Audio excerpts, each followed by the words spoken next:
Assalamualaikum warahmatullahi wabarakatuh. Perkenalkan, nama saya Habibullah Nur Amalia, Prodi S1 Kebidanan dari Universitas Nahdlatul Ulama Surabaya.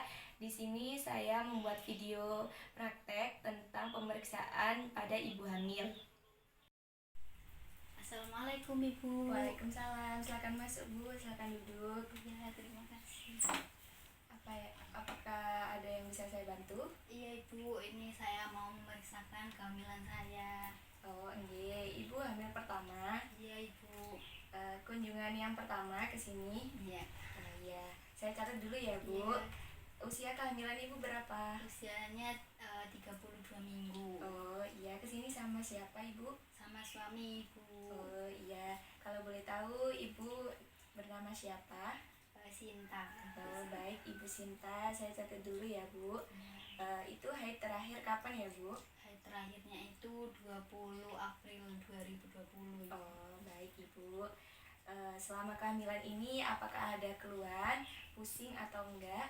Enggak Ibu. Alhamdulillah ya Ibu. Sebelum saya periksa, Ibu terlebih dahulu ke kamar mandi untuk kencing, kemudian melepas celana dalam Ibu dan memakai jarik. Nanti waktu memeriksanya biar lebih mudah ya Bu. Iya. Mari Bu.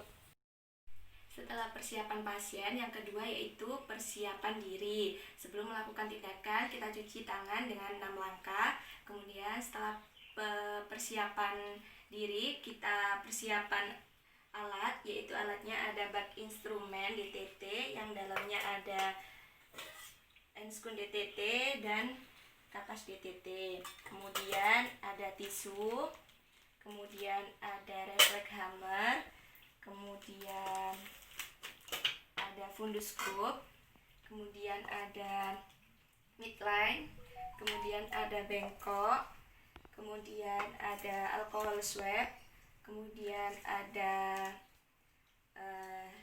termometer, kemudian ada senter, kemudian ada tensimeter, dan ada jangka panggul. Setelah persiapan alat, kemudian persiapan lingkungan, kita tutup semua tirai untuk menjaga privasi pasien. Baik Ibu, saya ukur tinggi badan Ibu terlebih dahulu ya Bu. Ibu bersandar, ini menghadap ke tembok. Permisi ya Bu. Iya. Setelah sudah, Ibu kita periksa berat badannya. Lihat ke depan ya Bu. Oh ya, sudah. Setelah sudah pemeriksaan tinggi badan dan berat badan, baru kita pemeriksaan pasien. Baik Ibu, di sini saya akan memeriksa Ibu mulai dari ujung rambut sampai ujung kaki. Tujuannya itu untuk mengetahui kondisi Ibu dan keadaan janin Ibu. Apakah Ibu bersedia? Iya Ibu. Baik Ibu, saya akan memeriksa ketiak Ibu terlebih dahulu ya Bu.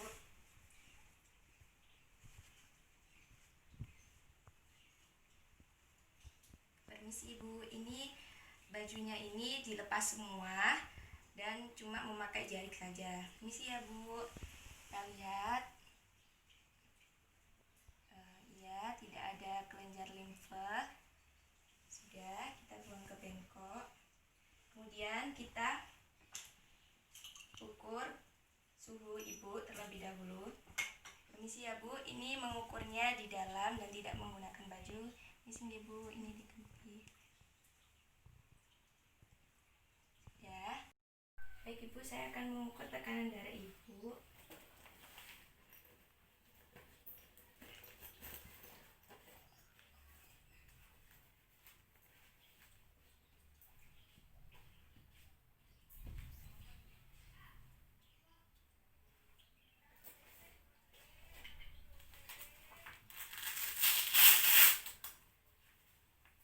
Siap Bu.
juga normal 36,5 derajat.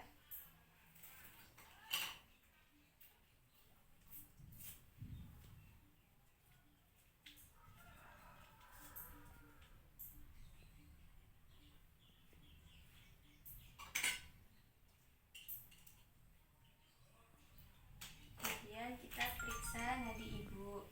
Permisi ya Bu. Kita hitung selama 1 menit.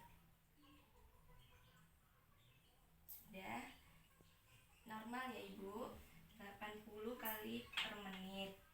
Kita juga mengukur RR-nya. Kita melihat dari nafas Ibu selama 1 menit. Sudah normal ya Ibu, 20 kali per menit. Baik Ibu, saya akan periksa rambut Ibu terlebih dahulu ya. Warnanya hitam, kemudian kita palpasi, tidak ada benjolan. Terasa sakit Ibu? Tidak. Kemudian rambutnya kita tarik. Oh iya, Ibu tidak rontok. Mata Ibu terlihat simetris. Kemudian permisi ya Ibu. Ibu lihat ke atas. Baik, palpebra Ibu tidak udin. Kemudian lihat ke atas Ibu. Kemudian tidak ada konjungtiva, tidak ada anemis ya Ibu. Kemudian kita lihat sklera Ibu. Ya, tidak ikterus ya Ibu. Kemudian kita periksa hidung. Hidung tidak ada pernapasan cuping hidung. Kemudian lubangnya itu juga simetris. Kemudian kita ambil senter untuk melihat kebersihan hidung Ibu. Permisi ya Ibu. Tidak ada sekret, tidak ada polip. Kemudian bibir Ibu tidak pucat. Kemudian kemerahan, tidak sariawan. Kemudian Ibu pakai gigi palsu. Oh ya, tidak. Ada keluhan pada gigi? Tidak. Ya, sekarang dibuka mulutnya. Isi ya Ibu. Kemudian lidahnya dijulurkan Ibu. Giginya tidak karis gigi. Kemudian tidak ada perdarahan pada gusi. Dan tonsilitis tidak. Tonsilitis kemudian itu bersih ya Ibu. Iya. Kemudian telinganya. Permisi ya Ibu. Ibu miring ke kiri.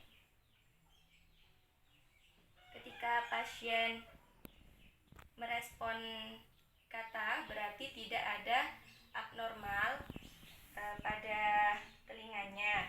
Kemudian kita lihat telinganya Ibu itu, kita lihat pakai senter. Misi ya Ibu. Telinganya itu tidak. Kemudian kita periksa pada bagian telinga. Ibu permisi ya. Ibu miring ke kiri terlebih dahulu. Pasien merespon baik kata kita, berarti tidak ada abnormal. Jadi semuanya baik. Isi ya Ibu, kita lihat menggunakan senter. Tidak ada serumen dan purulen. Kemudian Ibu menoleh ke kanan ya Ibu. Jika pasien sudah menoleh ke kanan, berarti pasien tidak ada gangguan pada telinganya. Kita periksa terlebih dahulu. Permisi ya Ibu. Oh iya, bersih, tidak ada serumen dan purulen. Sudah Ibu. Kemudian dan juga tidak ada infeksi di telinganya Ibu. Dan Ibu tidak mengganggu pendengaran Ibu juga. Baik Ibu, saya akan periksa lehernya terlebih dahulu ya Ibu. Itu di leher itu ada pemeriksaan 2, yaitu vena jugularis dan juga jejakun Ibu. Kita menggunakan 3 jari. Kita periksa vena jugularisnya terlebih dahulu. Kita palpasi, tidak ada bendungan vena jugularis. Kemudian di depan atau tepatnya di jakunnya itu Ibu kalau pada saat berarti ibu tidak pembesaran kelenjar tiroid. Jika ada, berarti ibunya menderita hipertiroid. Kekurangan yodium biasanya itu akan berakibat ke kretinisme atau adanya nanti janinnya kerdil ya ibu. Semuanya berhubungan, head to toe berhubungan pada kehamilan. Pemeriksaan selanjutnya yaitu pemeriksaan dada. Dada ibu simetris, tulangnya tidak retraksi interkoste. Kemudian pada saat ibu tarik nafas, lalu kita dengarkan dengan stetoskop.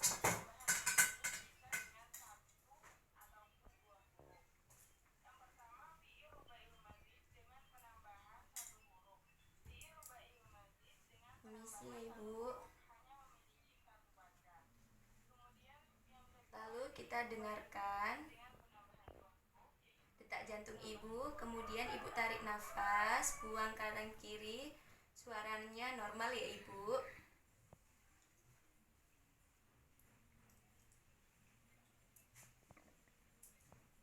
Kemudian pemeriksaan payudara. Payudara terlihat simetris, puting susu ibu menonjol, ada hiperpigmentasi pada areola mame, kemudian ada pembesaran kelenjar Montgomery. Setelah pemeriksaan inspeksi, kemudian kita lakukan palpasi searah jarum jam. Permisi ya ibu, kita palpasi searah jarum jam. Sudah. Konsistensi ibu payudaranya kenyal. Ada yang terasa sesak ibu? Tidak ya ibu. Ada massa atau tidak? Tidak ya ibu. Kemudian ada benjolan? Tidak ya ibu. Kemudian jika ibu trimester 3, kita periksa dari pangkal, kita palpasi. Ini dari pangkal kita palpasi, biasanya sudah palpasi ke atas, ya tarik sampai ke putingnya, sampai keluar susunya. Kemudian pada trimester 3 itu biasanya susunya itu sudah keluar atau asinya itu sudah keluar, itu yang dinamakan kolostrum ya ibu. Kemudian kita periksa abdomen ibu. Abdomen ibu terlihat membujur, biasanya kondisinya itu letak lintang, dia akan terlihat melintang. Kemudian pembesaran sesuai usia kehamilan ya ibu. Lalu yang paling penting juga tidak ada bekas luka sesar. Kemudian jika ibu ada bekas luka sesar di atas simpisis ini, kemudian kita periksa juga adanya hiperpigmentasi, adanya linea alba dan linea nigra. Jika ibu sudah pernah hamil, maka akan ada stria albicans. Jika hamil pertama ada stria livid. Kemudian kita palpasi. Untuk palpasi itu ada 4, Leopold 1, Leopold 2 dan Leopold 1, Leopold 2, Leopold 3 dan Leopold 4 ya ibu. Leopold 1 itu untuk menentukan tinggi fundus uteri dan untuk mengetahui apa yang ada di fundus ya ibu. Caranya itu kakinya ibu ditekuk, kemudian kita sesuaikan dengan HPHT ibu yang tadi ya, 32 minggu. Kemudian kita ada titik tepi atas simpisis sini ya ibu, titik atas simpisis, dan juga pusat ibu, kemudian PX ibu atau processus scipiodeus. Nah, kemudian 2 sampai 3 jari di atas simpisis itu kehamilan sekitar 12 minggu. Ketika di pertengahan antara simpisis dan pusat itu di sini ya ibu, ini pusatnya, itu kehamilan 16 minggu. Kemudian 2 jari di bawah pusat itu, di bawah pusat 2 jari itu 18 minggu atau 20 minggu. Kemudian di tengah-tengah pusat sama PX itu, tengah-tengah pusat itu, ini di tengah-tengah pusat itu ada 24 minggu. Kemudian 2 jari di atas pusat itu ada 28 minggu. Kemudian di pertengahan pusat dan PX itu, di tengah-tengah pusat dan PX itu ada 32 minggu. Nah, kalau tepat di atas PX itu 36 minggu. Kemudian kalau janinnya sudah masuk ke dalam PAP itu berarti 40 minggu ya Ibu. Itu turun ke TFU-nya. Kemudian ada Leopard 2. Kemudian caranya tadi Ibu kan kehamilan 32 minggu. Nah, 32 minggu itu di ini tengah-tengah pusat dan PX ya Ibu. Kita kumpulkan.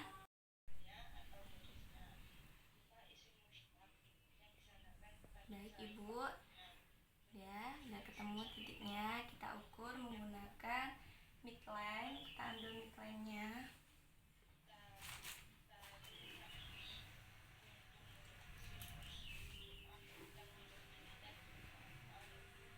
Kita mengukurnya terbalik biar objektif ya Ibu. Sampai ke simpisis. Kita mengukurnya terbalik biar objektif. Kita mengukurnya sampai simpisis Ibu. Sudah ketemu Ibu. Kemudian ada pemeriksaan Leopard 2. Leopard 2 itu untuk menentukan apa yang ada di kanan dan kiri perut Ibu. Caranya itu tangan kanan dan kiri di perut Ibu. Tangan kiri mendorong, ini tangan kiri mendorong, dan juga ini diraba, tangan kanannya meraba. Jika terasa bagian kecil janin, berarti itu bagian tangan atau jari-jari janin Ibu. Nah, kalau terasa atau teraba keras, panjang, datar seperti papan, itu berarti punggung ya Ibu. Nah, jika sebaliknya di kanan itu terasa lunak atau kayak ada bagian-bagian kecil, itu berarti jari anak Ibu. Ketika terasa keras atau panjang, datar, itu punggung ya Ibu. Kalau terasanya punggungnya ada di kanan, berarti itu puka. Kalau adanya di kiri, itu berarti puki ya Ibu. Kemudian ketika tidak menemukan yang tadi, kita bisa menggunakan cara yang lain, yaitu kita menggunakan variasi Budin dan Afel. Budin dan Afel ini, tangan kita berada di fundus, di TFU, kemudian kita arahkan ke abdomen, ke simpisis gini ya Ibu. Nah, kita arahkan, kita lihat di sini itu terasa kayak keras atau ada jari-jari kecil. Nah, kalau terasa keras berarti itu bagian kepala anak Ibu. Kalau terasa masih jari-jari, itu berarti tangan anak Ibu. Kemudian ada Afel. Afel itu kita bagi di tengahnya. Di pusat ini tangan kita di tengah. Kemudian kita raba atau kita palpasi, kita rasakan di mana letaknya yang keras atau yang berasa lunak tadi, kecil-kecil itu Ibu ya. Kemudian Leopard 3, di Leopard 3 ini kita pakai satu tangan untuk menentukan apa yang menjadi presentasi janin, atau apa yang menjadi bagian terendah janin waktu PAP.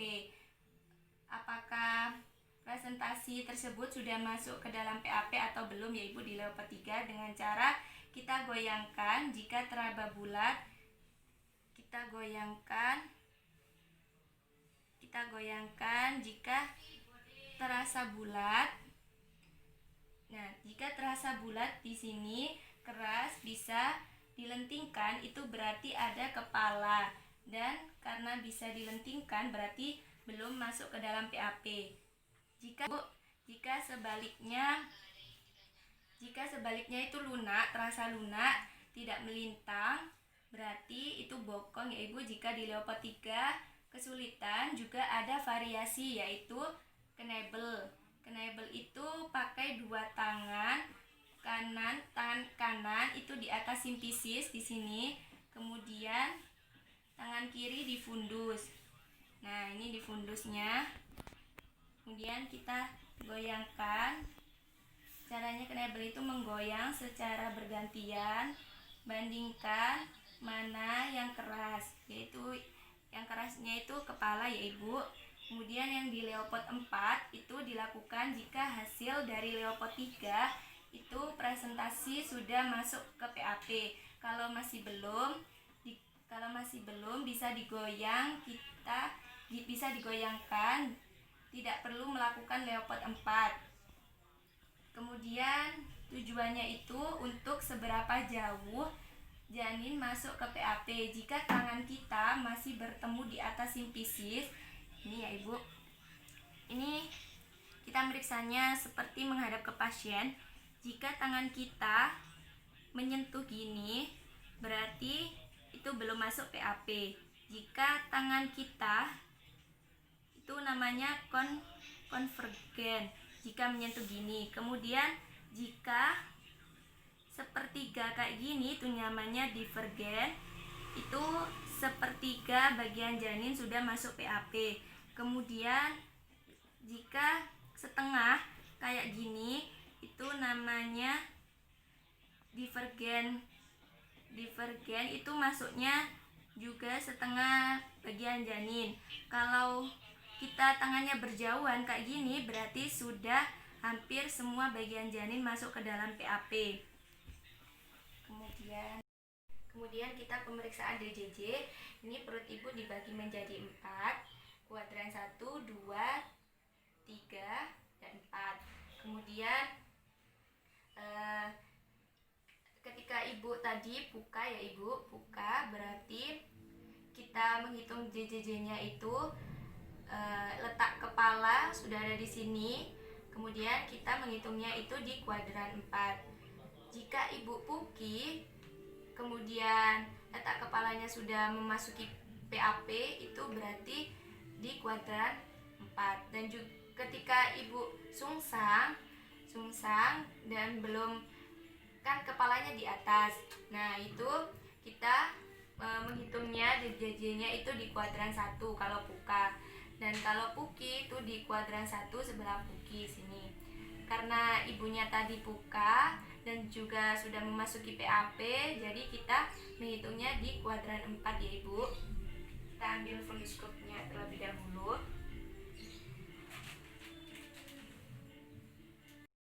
Kita dengarkan JJJ bayinya Ibu. Itu kita tidak boleh menyentuh funduscope-nya. Kita dengarkan dan kita melihat jamnya selama 1 menit. Sudah. Normalnya itu detak jantung bayi itu lebih cepat daripada si ibunya, yaitu 120 sampai 160 kali per menit. Kemudian kita periksa panggul ibu. Ukuran panggul luar ibu, posisi baju dibuka ya Ibu, permisi. Kemudian kita ambil jangka panggul. Caranya itu di atas siku kita. Kemudian yang pertama itu distansia spinarum, yaitu jarak antara sias kanan dan sias kiri, spina iliaca anterior superior dextra dan spina iliaca anterior superior sinistra. Itu caranya nanti ada benjolan di pinggang pasien kanan dan kiri, itu namanya sias. Itu normalnya 23 sampai 26 cm. Kemudian yang kedua itu distensia cristarum, itu jarak terjauh antara crista iliaca kiri dan crista iliaca kanan. Kemudian itu normalnya 26 sampai 29 cm. Kemudian conjugata externa yaitu jarak antara tepi atas simfisis, sini tepi atas simfisis ibu sampai processus spinatus itu lumbal kelima. Ibu miring ke kanan tepi atas simfisis, kita raba dengan processus spinatus lumba kelima. Di punggung kita ada seperti layang cekung. Ini ya, Bu. Ada layang cekung di sini. Itu normalnya 18 sampai 20 cm. Kita mengukur lingkar panggul ibu dengan menggunakan midline dari atas simfisis ke pertengahan antara sias kanan melalui trochanter mayor kanan. Permisi ya ibu miring terlebih dahulu.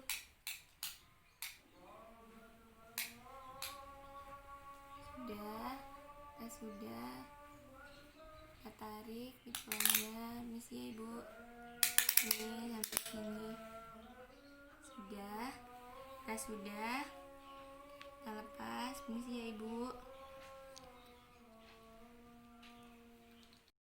Kita gunakan handscrew terlebih dahulu.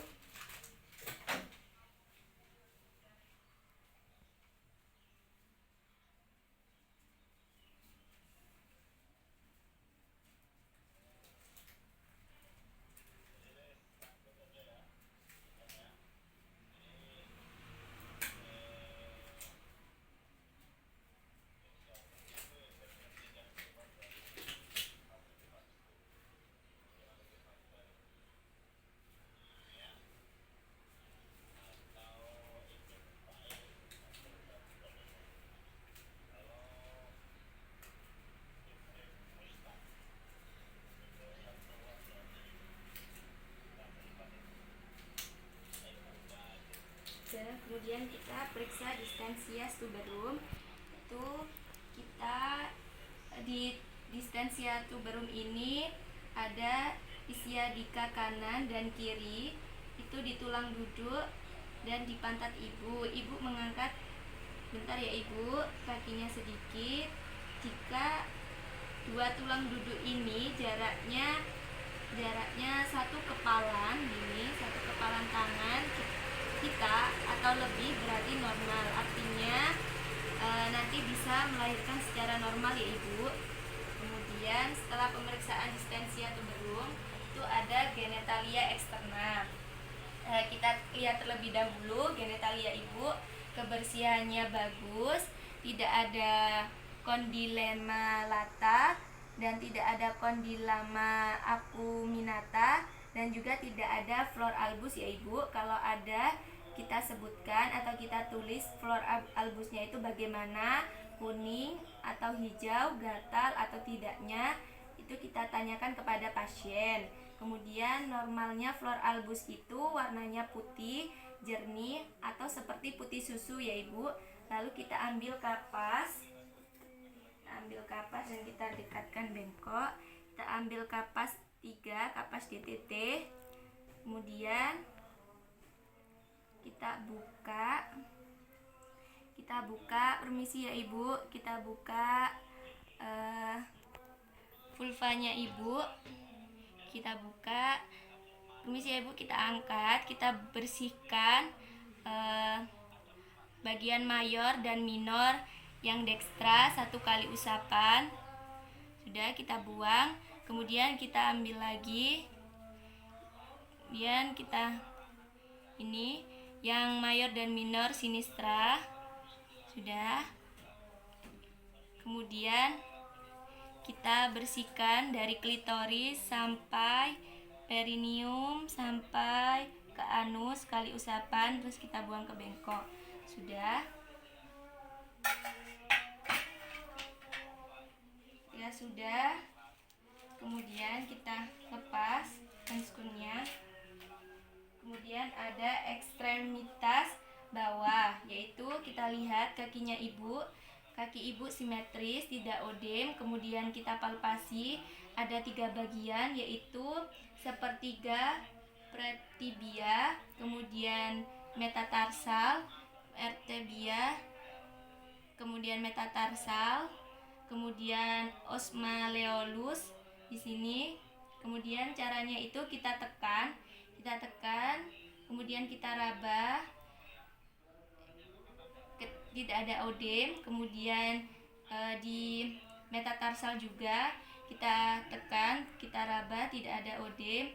Kemudian di osmaleolus kita tekan dan kita raba, tidak ada odem juga. Ketika kembali cekungan itu berarti tidak ada odem ya Ibu. Tetapi saat kita tekan dan setelah 2 detik tidak ada kembali, berarti ibunya ini odem. Dan hati-hati pada ibu hamil yang odemnya itu di kaki, kita cek juga tensinya. Jika di atas 140/90 itu kita harus melakukan cek urin. Itu dikhawatirkan akan terjadinya preeklamsia karena ada 3 bahaya atau tiga tanda. Yang pertama itu odem, yang kedua hipertensi, yang ketiga itu protein urin. Kemudian ekstremitas atas.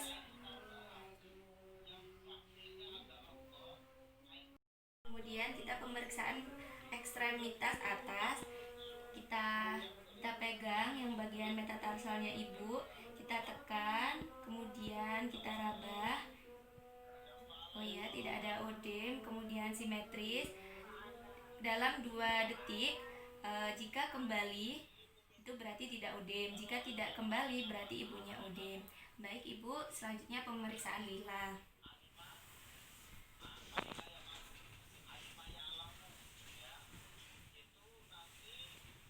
Sebelumnya Ibu, saya mohon maaf, saya mau bertanya, Ibu dominannya untuk menulis atau melakukan aktivitas itu tangan sebelah mana ya Ibu? Sebelah kanan. Oh ya Ibu. Baik, kita ambil midline, kita ukur. Dari kita mengukurnya itu tangannya yang tidak digunakan aktivitas, berarti yang kiri ya Ibu, permisi. Kemudian ini ya Ibu, lurus. Kita ukur dari tulang akronion sampai oligranon. Nih ya Ibu, permisi. Sudah. Kemudian kita ambil tengahnya ini. Kemudian kita ukur. Permisi ya Ibu.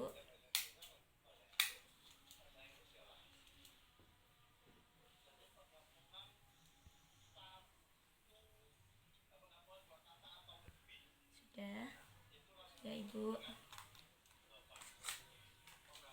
Tuh, sudah. Kemudian kita mengukur patela ibu, permisi ya Ibu. Kita ukur patela ibu, permisi ya.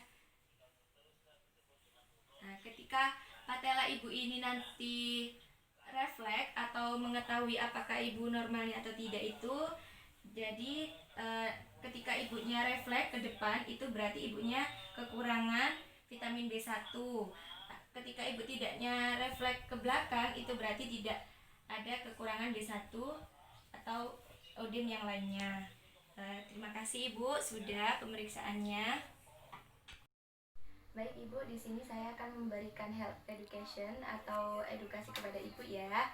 Ibu, pemeriksaannya sudah selesai, kemudian kondisi Ibu dan janinnya alhamdulillah sehat dan semuanya DGJ-nya tadi sudah didengarkan ya Ibu, itu 140 kali per menit. Kemudian itu normal ya Ibu. Kemudian ibunya juga normal, tadi perutnya sesuai usia kehamilan 32 minggu ya. Tidak ada kelainan atau keluhan tadi. Kemudian yang saya catat itu insya Allah nanti persalinannya itu tanggal 27 Januari ya Ibu. Kemudian jadi sekarang Ibu memulai untuk mempersiapkan persalinannya, mulai dari tempatnya, kemudian siapa yang nganter Ibu ya nanti waktu persalinan. Kemudian ibunya juga menyiapkan baju bayi atau tas untuk nanti yang diperlukan waktu persalinan ya Ibu. Untuk tanda persalinan apakah Ibu sudah mengerti? Belum Ibu.